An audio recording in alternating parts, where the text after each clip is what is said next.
சாந்தி sister, குஷியா இருக்கீங்களா? ஓம் சாந்தி brother, குஷியா இருக்கிறேன். Okay sister. ஜென்ரலா பாரதியார் அப்படின்னாலே ஓடி விளையாடு பாப்பா, குறிப்பா அந்த பாதகம் செய்பவரை கண்டால் காரி உமிழ்ந்து விடு பாப்பா, மோதி மிதித்து விடு பாப்பா, இது மட்டும்தான் ஸ்கூல்ல சொல்லி கொடுக்குறாங்க.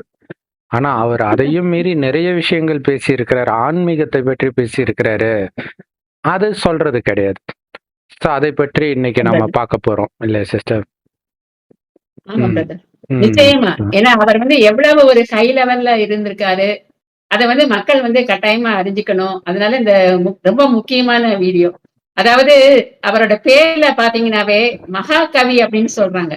மகாகவி அப்படின்றவர் அந்த காலத்துல மகாகவி காளிதாசர் தான் சொல்லுவாங்க. அவர் 3ஆம் நூற்றாண்டு 4ஆம் நூற்றாண்டுல வாழ்ந்தவர். 4ல இருந்து 5 நூற்றாண்டு சொல்றாங்க. சந்திரகுப்த மௌரியர் 2ஆம் இதுல அப்ப அரசாண்டப்போ வந்தவர். இப்ப பாருங்க, இவர் நம்ம 20ஆம் நூற்றாண்டுல வாழ்ந்த கவிஞர். இவருக்கு மகாகவி பட்டம். அடுத்து பாரதி பட்டம். பாரதி பட்டம் சாமானியமானது கிடையாது. இவர் பிறந்தது 1882ஆம் ஆண்டு டிசம்பர் 11ஆம் தேதி எட்டயபுரத்துல பிறந்திருக்காரு. திருநெல்வேலி மாவட்டத்தில் உள்ள எட்டயபுரம். அப்பெல்லாம் சமஸ்தானம், அப்பெல்லாம் ஆங்கிலேயர்கள் ஆட்சி இல்லையா? அப்பா பிறந்திருக்காரு. அவரு பிறந்தது, அவங்க அப்பா சின்னசாமி ஐயரு, அம்மா லட்சுமி அம்மா. இவங்களுக்கு பிறந்து அவங்க சுப்பிரமணியன் பெயர் வைக்கிறாங்க. ஆனா கூப்பிடுறப்ப சுப்பையான்னு கூப்பிடுறாங்க. சுப்பையான்னு செல்லமா கூப்பிடுவாங்க இல்லையா, அது மாதிரி கூப்பிடுறாங்க. திருநெல்வேலியில படிச்சிருக்காரு ஸ்கூல்ல. அப்பவே அவர் பிறவியிலேயே ஞானம் அவருக்கு இருக்குது. அதனால அவரு ரொம்ப கல்வி கேள்விகள் இது எல்லாத்துலயுமே ரொம்ப அறிவுபூர்வமா எல்லாம் சிந்திச்சு சின்ன வயசுலயே அந்த எட்டயபுரம் சமஸ்தானத்துல சிற்றரசர் இருக்காரு. அவரோட அவையில, அரசவையில போய் எல்லா புலவர்கள், பெரிய பெரிய புலவர்கள் அவர்கிட்ட இருப்பாங்க இல்லையா, அந்த கால புலவர்கள் நிறைய பேர் ராஜாவை சுத்தி இருப்பாங்க. அவங்களையெல்லாம் தோக்கடிக்கிறாரு. தோக்கடிச்சதுனால அவருக்கு பாரதி அப்படின்ற ஒரு பட்டம் கொடுக்குறாங்க. பாரதின்ற பட்டம் சாமானியமானது கிடையாது. இப்ப நீங்க பாத்தீங்கன்னா சிருங்கேரியில சாரதா மடம், அது எல்லாருக்குமே தெரியும். அது சாரதா தேவி மடம்ன்றது சரஸ்வதி தேவியோட மடம். அங்க இருக்க மடாதிபதிகளுக்கு பாரதின்ற பட்டம் கொடுக்குறாங்க. இப்ப ஒரு பாடல் இருக்கும், அந்த சரஸ்வதி தேவியோட அருட்கடாட்சம் பெற்றவங்களாலதான் அந்த பாரதி பட்டம் பெறவே முடியும். அந்த தகுதி அவருக்கு இருந்ததுனால அவருக்கு எல்லாமே கிடைச்சிருக்குது. இந்த வாக்தேவி, அதாவது ஒரு பாட்டுல என்ன ஆரம்பிக்கும் அப்படின்னா,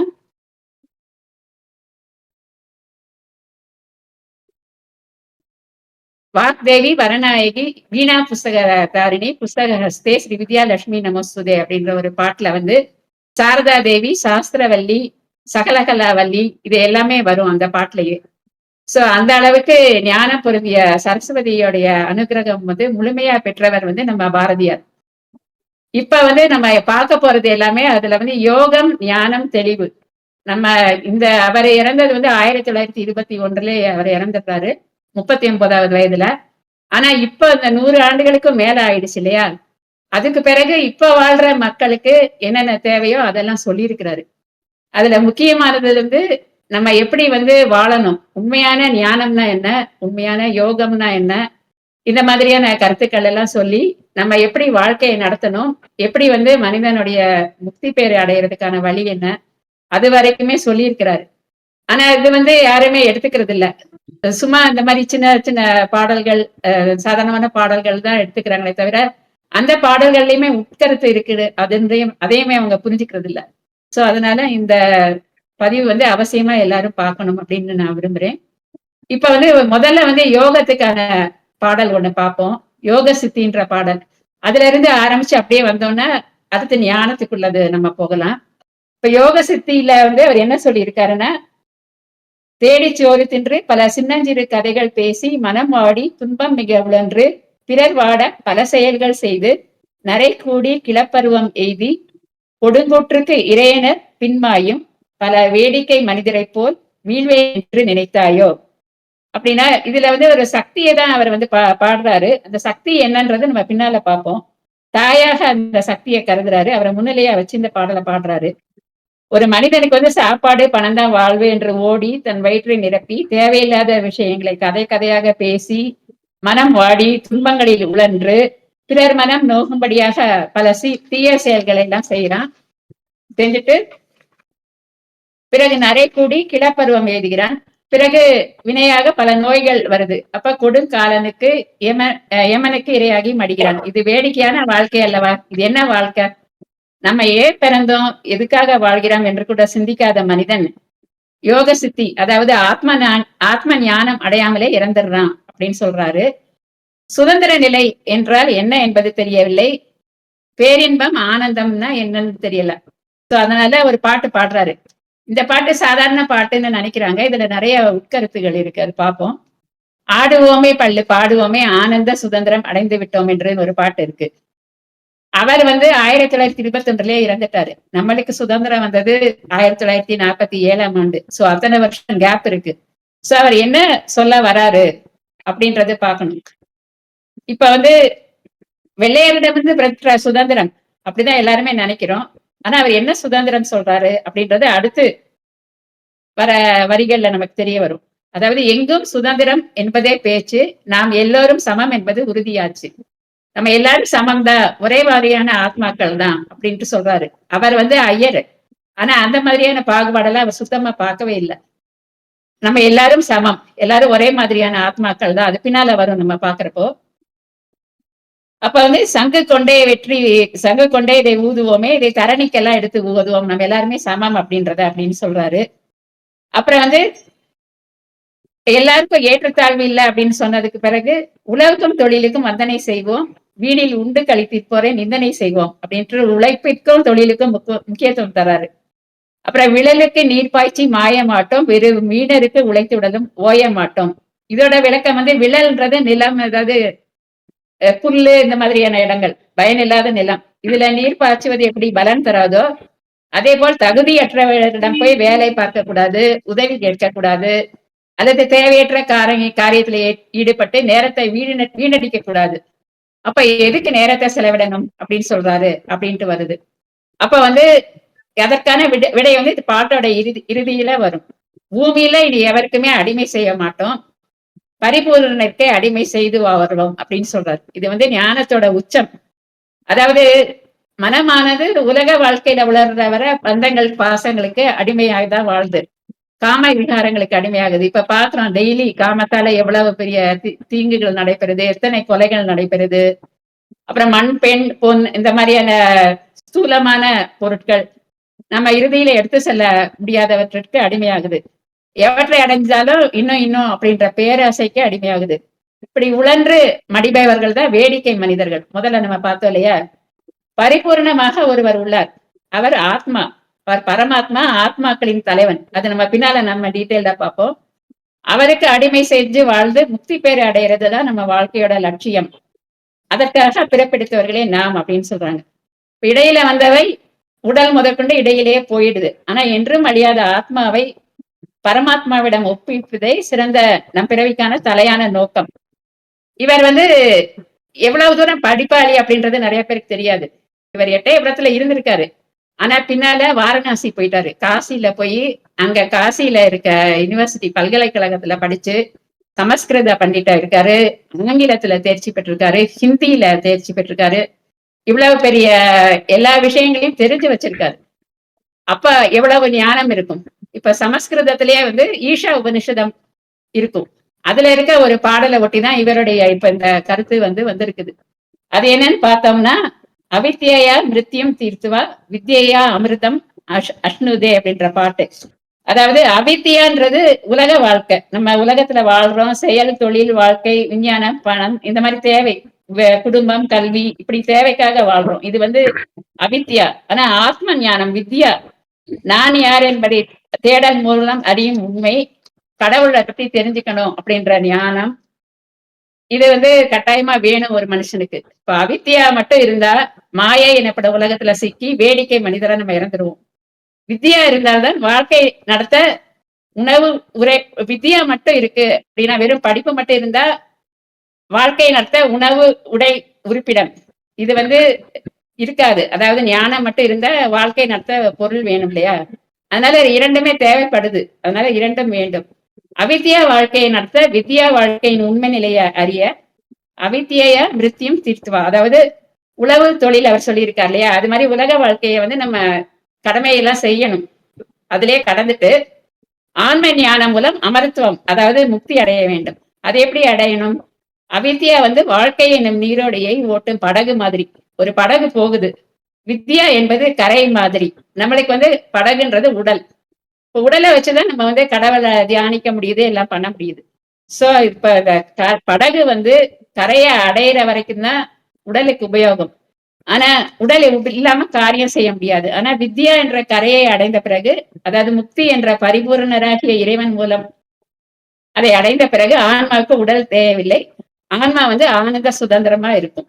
அதான் ஆடுவோமே பல்லு பாடுவோமேன்ட்டு. அதுக்கு பிறகு ஆனந்தமா சுதந்திரமா அது எப்பவுமே இருக்கும். அப்படின்றதுதான் இவர் வந்து கடைசியில அந்த பரிபூர்ணருக்கு அடிமை செய்து வாழ்வோம்னு முடிக்கிறார் இல்லையா? அதோடைய உண்மையான தத்துவம். அடுத்து வந்து சக்தி பத்தி பாடியிருக்காரு அப்படின்றது நிறைய பேருக்கு தெரியும். ஆனா சக்தினா என்ன அப்படின்றத வந்து அவர் சொல்லியிருக்கிறாரு. முதல்ல என்ன சொல்லியிருக்காருன்னா, ஆதி பரம்பொருளின் ஊக்கம், அதை அன்னை என்று பணிதல் ஆக்கம் அப்படின்ட்டு. ஆதி பரம்பொருள்னா ஒரே ஒரு பரம்பொருள் தான். அவர்தான் அன்னையா சக்தியா இருக்கிறாங்க. சூதில்லை காணும் இந்த நாட்டில், இதுதான் உண்மை. தொல்லை மதங்கள் செய்யும் தூக்கம். மதங்கள் தான் பிரிவினை. இது இந்த சாமி அந்த சாமி, இந்த ஒவ்வொருத்தரையும் சொல்றோம் அல்ல, அப்புறம் பிரிக்கிறோம். ஆனா எல்லாம் ஒரே இறைவன் தான். இதுல சூது கிடையாது. இந்த பிரிவினை தர மதங்கள் தான் இந்த மாதிரி பிரிச்சு பிரிச்சு பாக்குது. ஆனா வந்து பரம்பொருள் ஒருத்தர் தான் அப்படின்னு தெளிவா சொல்றாரு. அப்ப வந்து மூல பரம்பொருளின் நாட்டம், இந்த 3 புவியும் அதன் ஆட்டம். அதாவது பாதாளம், பூமி, ஆகாயம் ஆகிய 3 உலகங்களும் இறைவனோட ஆட்டம் தான். கால பெருங்கலத்தின், அதாவது காலமாகிய பெரும் போர்க்களத்தில் மகா காளி அன்னை நடமாடும் இடம் அப்படின்னு சொல்றாரு. கால பெருங்கலத்தின் மீதே எங்கள் காளி நடமுலக கூட்டம் அப்படின்னு சொல்றாரு. இப்ப காளி அப்படின்னு சக்தி சொல்றாரு இல்லையா? அதை பத்தி அடுத்த ரகசியம் வருது. அடுத்த மூலப்பொருள் சொல்லிட்டாரு. அது என்ன? மூர்த்திகள் 3, பொருள் 1. மூர்த்திகள் 3ன்னு சொல்றோம், ஆனா பொருள் 1. அந்த மூலப்பொருள் ஒளியின் குன்று. அந்த மூலப்பொருள் தான் ஒளியுடைய குன்று. ஒளி வந்து பிரகாசமான ஒளியுடைய குன்று. நேர்த்தி தரும் ஒளியை எந்நேரமும் போற்று சக்தி என்று அப்படின்னு சொல்லியிருக்காரு. சோ இதுக்கு மேல என்ன ஞானம் நம்ம தெரிஞ்சுக்க போறோம்? அவர் சொல்றதுல வந்து மும்மூர்த்திகள் 3 பிரம்மா, சிவன், விஷ்ணு அவர்கள் உருவாக்குன மூலப்பொருள், அவர்களை உருவாக்குன மூலப்பொருள் வந்து ஒன்றுதான். அது வந்து பரப்பொருள். அது குன்றின் மேலிட்ட ஒளி பிரகாசமானது. நேர்த்தித்தனம் அந்த ஒளியவே எப்பவுமே நீ வந்து போற்றி வருவாயாக அப்படின்னு சொல்லிட்டாரு. எந்த ஒரு உருவமுமே சொல்லல. அந்த சக்திக்கு மனம் என்ன செய்ய வேண்டும்? அப்ப எல்லா பொருள், நம்ம உடம்புல இருக்க எல்லா பொருளுமே சக்தியோட அம்சம் தான் அப்படின்றத வந்து அடுத்து சொல்றாரு. மனம் சக்தி இதனை கருவியாக்கு அப்படின்னு சொல்றாரு. அதே மாதிரி இந்த பாடல் சொல்ல வேணா, நேரம் ஆகும். அதனால அதோட மீனிங் மட்டும் சொல்றேன். அது சக்தி சக்தி சக்தி என்றே பேசும், நினைப்பது எல்லாம் ஈடேறும். மனதில் சத்தியமும் நல்லருளும் சித்திக்கும். அந்த ஏக பரம்பரையில வந்து நீ தியானம் பண்ணனா உனக்கு எல்லாமே ஈடேறும். சத்தியம் நல்லருள் சித்திக்கும். சக்திக்கு என்ன பண்ணணும்? ஆத்ம சமர்ப்பணமாக கைகள், கண்கள், செவி, வாய், மெய், கண்டம், அதாவது கழுத்து, தோல், நெஞ்சம், வயிறு, இடை, கால், இறுதியாக அனைத்தையுமே சக்திக்கு கருவியாக்கிடு. அதாவது டோட்டலாவே நீ சக்திக்கு சரண்டர் ஆயிரு. மனதை கருவியாக்கினால், அப்படி நீ கருவியாக்கிட்டேன்னா உன்னால மனதை உன்னோட வந்து ஆனந்த கூத்தாடும். உயர் சக்திகள் சேரும். இதெல்லாம் அந்த பாட்டுல இருக்கு. நோய்களாகிய வினைகள் அழிந்து போகும். சக்தி அருள் மாறி, அதாவது மழையாக பொழியும். சித்தம் சக்திக்கு அடிமையானால் சக்தி புகழை திக்கணைத்து பறக்கும். ஒரு தடவை சக்தியை பத்தி நீங்க உணர்ந்துட்டீங்கன்னா, அந்த ஆனந்தத்தை உணர்ந்துட்டீங்கன்னா, அதை உங்களால சொல்லாம இருக்கவே முடியாது. நீங்க எல்லாருக்குமே அதை பரப்புவீங்க. அச்சம் இருக்காது, சூது இருக்காது, வாது இருக்காது. இப்ப ஒரு பாட்டு இருக்கு. நிமிர்ந்த நடையும் நேர்கொண்ட பார்வையும் நிலத்தில் யாருக்கும் அஞ்சாத நெறிகளும் திமிர்ந்த ஞான செருக்கும் இருப்பதால் செம்மை மாதர் திரும்புவதில்லையாம். அது எல்லாருக்குமே தெரிஞ்சிருக்கும் பெரும்பாலும். அது வந்து பெண்கள் வந்து எப்படி இருக்கணும் அப்படின்னு சொல்றாரு. நேர்கொண்ட பார்வை எப்ப வரும்? நம்ம வந்து ஆன்மா பெண்ணுன்னு நினைச்சா அது வராது. ஒரு ஆணை பாக்குறப்ப சில சமயம் சங்கோஜம் வரும், அந்த மாதிரி எல்லாம் இருக்கு. ஆனா நேர்கொண்ட பார்வை வந்து நம்ம ஆத்மான்னு ஒருத்தர் இன்னொரு ஆத்மாவோட புருவ மத்தியை பார்க்கணும். அப்பதான் நமக்கு வந்து நேர்கொண்ட பார்வை வரும். அப்ப வந்து நிமிர்ந்த நடை வருது. நம்ம யாருக்கும் அஞ்ச தேவையில்லை. ஏன்னா கடவுள் வந்து நமக்கு எப்பவுமே துணை இருக்காரு. திமிர்ந்த ஞான செருக்கு, அதுதான் கடவுள் துணையை மட்டும் நம்ம எப்பவுமே வேண்டணும். செம்மை மாதர் திரும்புவதில்லையா. நம்ம வந்து செம்மைனா நல்ல பண்புள்ளவங்கன்னு அர்த்தம். அந்த மாதர் வந்து கடவுளை அடையணும்ன்ற நோக்கத்துல போறப்போ அதுல இருந்து பிறளவே மாட்டாங்க. அந்த மாதிரியான மாதர் மனசுல உறுதி இருக்கும் அப்படின்றதுதான் அதோடைய அர்த்தமே. இப்ப பாத்தீங்கன்னா, உச்சி மீது வானிடிந்து வீழுகின்ற போதிலும் அச்சமில்லை அச்சமில்லை அப்படின்னு பாடுறாரு இல்லையா? அது அததான் சொல்லுது. இறைவனை நீ நம்பு, நீ எதுக்குமே பயப்பட தேவையில்லை, எல்லாத்தையுமே அவர் பாத்துக்குவாரு. அது அந்த கால பக்தியில அப்பர் திருநாவுக்கரசர் அவரு தேவாரம் பாடினவர். அவர் சொல்லியிருக்காரு, நாமார்க்கும் குடியெல்லாம் நமனை அஞ்சோம், நரகத்தில் இடர்படும் நடலை இல்லோம், ஏமாப்போம் பிணியறியும் பணிவோம் அல்லோம், இன்பமே எந்நாடும் துன்பம் இல்லை. நாங்க எதுக்குமே எங்களுக்கு பயப்பட மாட்டோம், எல்லாத்துக்குமே துன்பமே எங்களுக்கு இன்பம் தான் எப்பவுமே. அதனால என்னுடைய அதாவது சிவபெருமானை சரண்டர் பணிஞ்சு சரணடைஞ்சிட்டேன். அதனால எனக்கு எப்பவுமே இன்பம் தான். அதனால எனக்கு என்ன ஒரு கவலையும் கிடையாது அப்படின்ட்டு சொல்றாரு. அந்த சரண்டரை தான் அவர் இந்த இதுல சொல்லி இருக்கிறாரு. அடுத்து யோகம் என்றால் என்ன அப்படின்றத அவரோட பாட்டையே பார்ப்போம். ஊருக்கு உழைப்பது யோகம். யோகம்னா நீ யோகா கடாயம் செஞ்சு யோகாசனம் செய்யறது கிடையாது. நீ ஊருக்கு உழைச்சா அதுதான் யோகம். போர்க்களம் புகுந்தாலும் அமைதியே மெஞ்ஞானம். எங்க போனாலும் அமைதியா இரு. போர்க்களமே போனாலும் அமைதியா இருக்கணும். அதுதான் மெஞ்ஞானம். தோன்றி அழிவது வாழ்க்கை. வாழ்க்கை தோன்றி அழியக்கூடியது.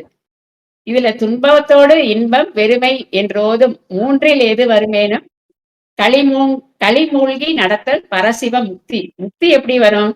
முக்தி இது ரொம்ப தெளிவான விளக்கம். பிறந்து மடிகிறது வாழ்க்கைன்னு சொல்றாரு.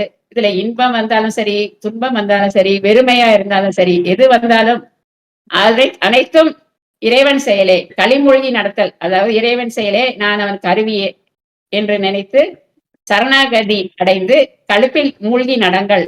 அதுவே அதாவது பரம்பொருள் சிவனின் முக்திக்கு உங்களை இட்டு செல்லும் அப்படின்ட்டு கூறுறாரு இந்த பாட்டுல. இவ்வளவு இதுல ஆக்சுவலா நீங்க ஒரு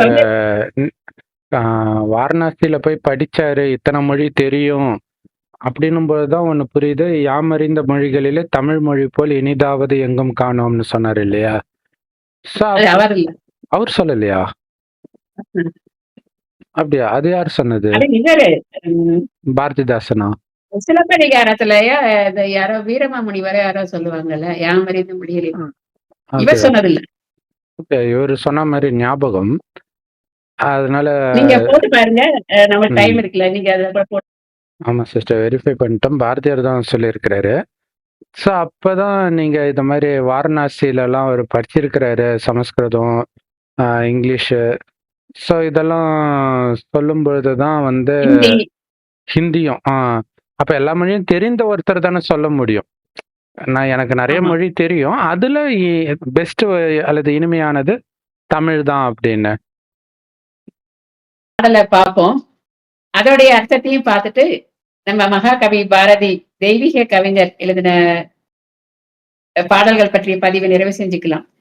தீர்த்த கரையினிலே தென்றல் வீசும் நேரத்தில் சிந்தை அமைதியுடன் தெய்வம் நினைத்திடில் அந்தம் இல்லா ஆனந்தம் தரும் அப்படின்ற பாடலு.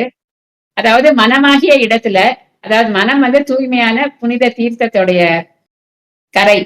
அதுல தென்றல், அதாவது தூய எண்ணங்கள் வீசுறப்போ அமைதியான மனதுடன், சிந்தை அமைதியுடன் சொல்றாரு இல்லையா, தெய்வத்தை நினைங்கள். அதுதான் அந்தம். அதாவது அதுவே அந்தம் இல்லா ஆனந்தம் தரும், அதாவது முடிவு இல்லாத ஆனந்தம் தரும், பேரின்பம் தரும் அப்படின்றாரு. எப்பவுமே நீ தெய்வத்தை நினைச்சேன்னா உனக்கு அந்தம் இல்லாத ஆனந்தம், பேரின்பம் கிடைக்கும். வீடு பேரு போறதுக்கான வழியும் அவர் சொல்லியிருக்காரு. எது ஒரே ஏக பரம்பொருள் எல்லாமே அவர் சொல்லியிருக்கிறாரு. அவரை நீங்க நினைங்க, அதுதான் உங்களுக்கு பேரின்பம் தரும் வாழ்க்கையில. மீதியெல்லாம் சிற்றின்பங்கள் தான். சோ அந்த பேரின்பத்துக்கு நம்மளை இட்டு போற மகாகவி பாரதியார், ஞான கவிஞர். அவர் உலகத்துக்கே பொது உடைமையா நிறைய பாடல்கள் எழுதியிருக்கிறாரு. சோ இந்த பாடல்களை வெளிக்கொணர அவருடைய நல்லாசையை இருந்திருக்கும் அப்படின்னு நினைக்கிறேன். காலம் உள்ளவரை பாரதியார் புகழ் நிலைச்சிருக்கணும். இந்த பதிவை இத்துடன் நிறைவு செஞ்சுக்கலாம் அப்படின்னு நினைக்கிறேன். விடைபெறதுக்கு முன்னால இன்னொரு முக்கியமான விஷயமும் நான் கட்டாயமா சொல்ல விரும்புறேன். பாரதியார் பகவத்கீதைக்கு அர்த்தங்கள் சொல்லி இருக்கிறாரு. இது பல பேருக்கு தெரிஞ்சிருக்காது. 18 அத்தியாயங்கள் கொண்ட பகவத்கீதை. அத 18 அத்தியாயங்களையும் ஒரு சுருக்கி தெளிவா சின்னதா அவரு பொழிப்பறை மாதிரி சொல்லியிருக்காரு. அதோட ஷார்ட் ஃபார்ம். அது மாதிரி எவ்வளவு தெளிவா யாருமே சொன்னதில்லை. அது ஒரு ஞான கவியினால மட்டும்தான் முடியும். வேற யாராலையுமே அது சாத்தியமாகக்கூடியது கிடையாது. அந்த புத்தகம் கிடைச்சா அவசியம் வாங்கி படியுங்கள். ஓம் சாந்தி. ஓம் சாந்தி பிரதர்.